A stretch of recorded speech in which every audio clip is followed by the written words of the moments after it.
Imagine waking up in the middle of the night and realizing your newborn baby is gone.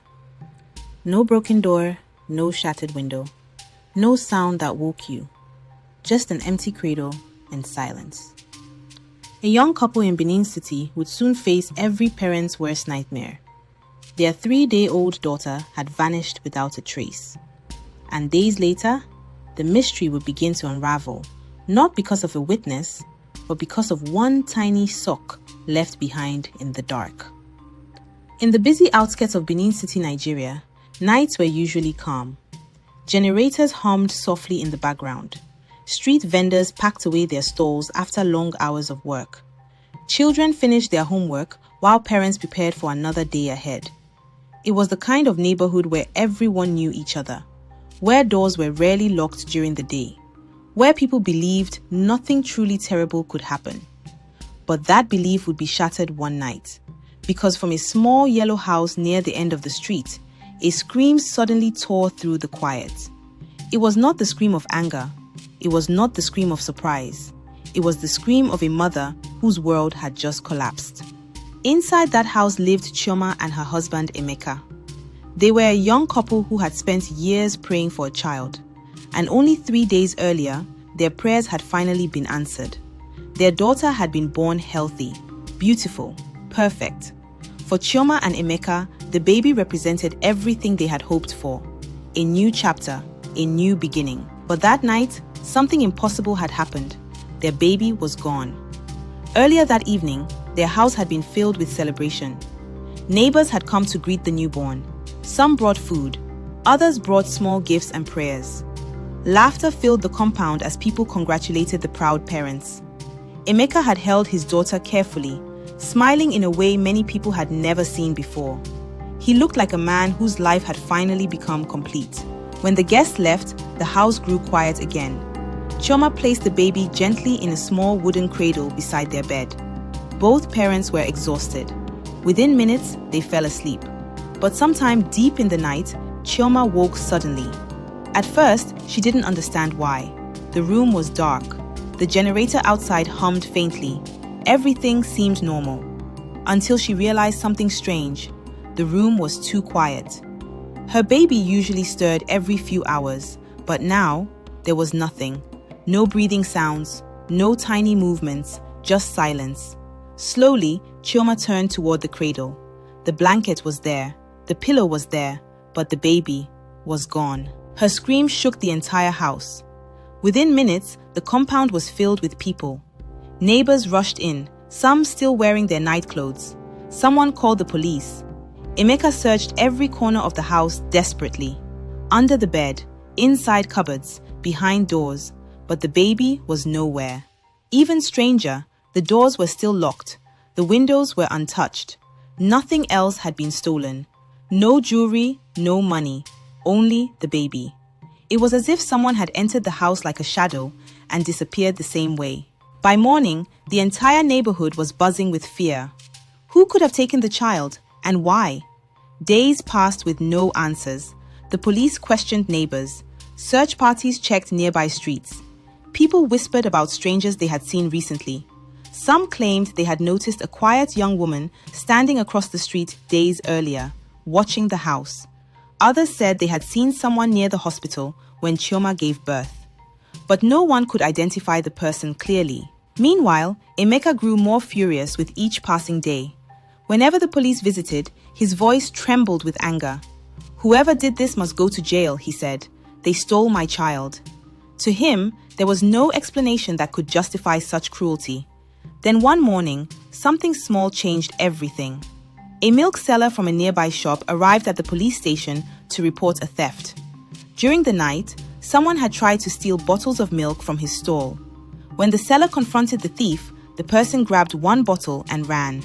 The milk seller chased them briefly, but lost sight of them in the darkness. At first, it seemed like a minor crime. But as the officer wrote the report, something unusual stood out. The thief had not been running empty-handed. The milk seller said they were carrying something wrapped tightly in cloth. And while running away, they about threw something. A tiny baby sock. The mother the police saw the sock, they knew it could be important. It was clearly meant for a newborn. Officers returned to the street where the milk theft had occurred.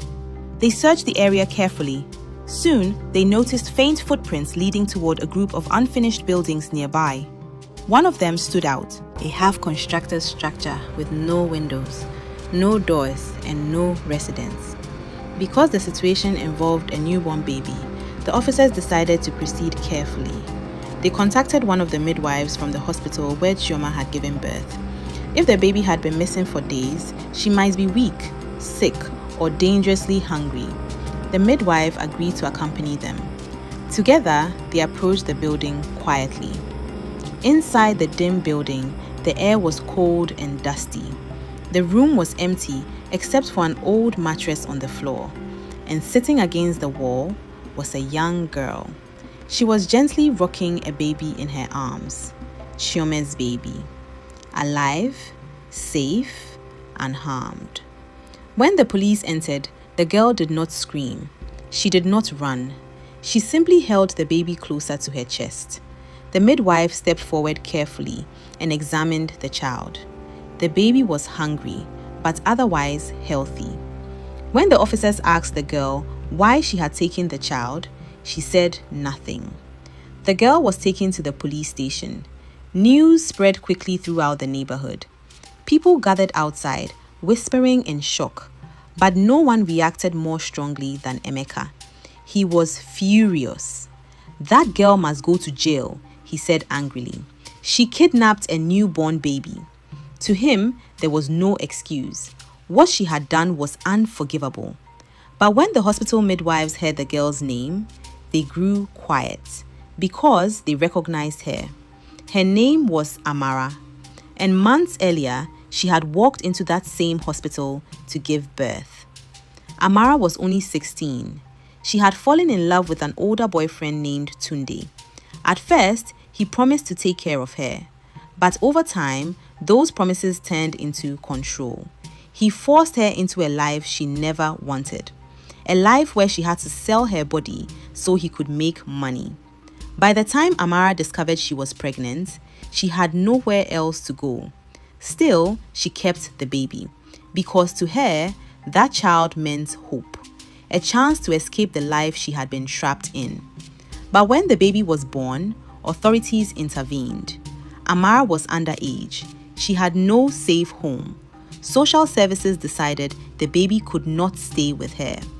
The nurses remembered that day clearly. Amara screamed and begged them not to take her child. She clung to the baby desperately.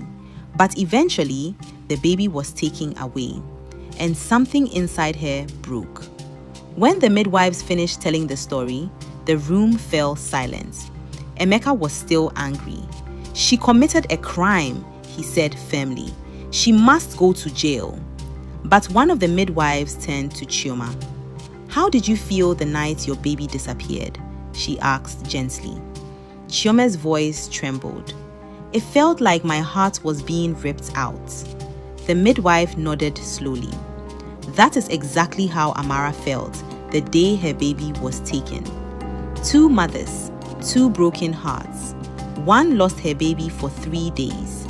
The other had lost hers forever. In the end, the decision rested with Chioma. She looked at the young girl sitting quietly nearby. Amara looked exhausted, fragile, and completely broken. She wasn't a hardened criminal. She was a child who had lost everything. After a long silence, Chioma spoke softly. "I want my baby back." She paused. "But I don't want another life destroyed." The charges were dropped. Amara was not sent to prison.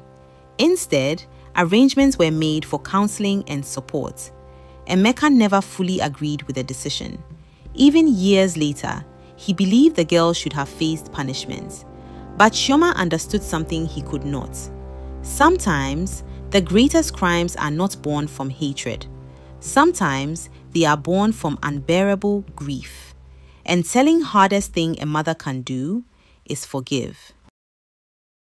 If you enjoyed this story, please share your thoughts in the comments. And don't forget to subscribe, like, and share for more Quilted Chronicles.